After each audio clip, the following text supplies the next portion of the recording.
Kalenjin kuria ataririe bata wa Kenya guikara mari na urumwe augite wendari na uru na ruriri rwa Kalenjin na ni hariria kurutithania wira nao makiria githurano-ini giukite mwaka wa 2027.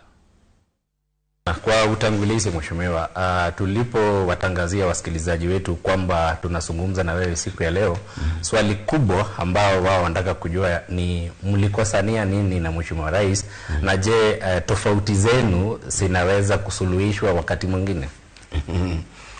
Asante sana. Kwanza niseme mimi nilipata matatizo na Rais William Ruto, lakini sina shida yote na jamii ya Wakalenjin.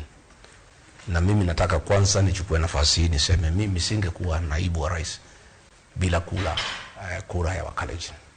Kwa hivyo mimi niko na shukrani, na siku zangu zote nitawakumbuka Wakalenjin kama jamii ya heshima ambaye mimi walinipatia nafasi kupata kiti kubwa, kuwa namba 2 katika Jamhuri ya Kenya.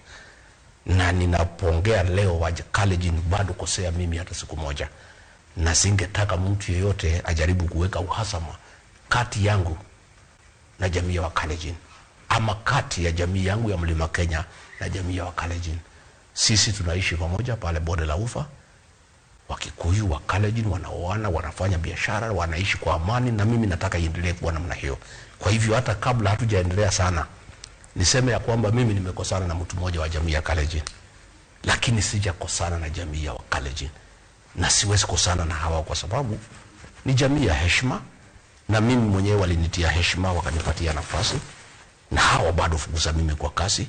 Ni mtu mmoja amenifukuza kwa kasi, na kwa hivyo ni mzuri nieleze wazi ya kwamba Wakalenjin ninawapenda, ninawaheshimu, na ni matumaini yangu ya kwamba tutapata nafasi nyingine hapo mbele kufanya kazi pamoja.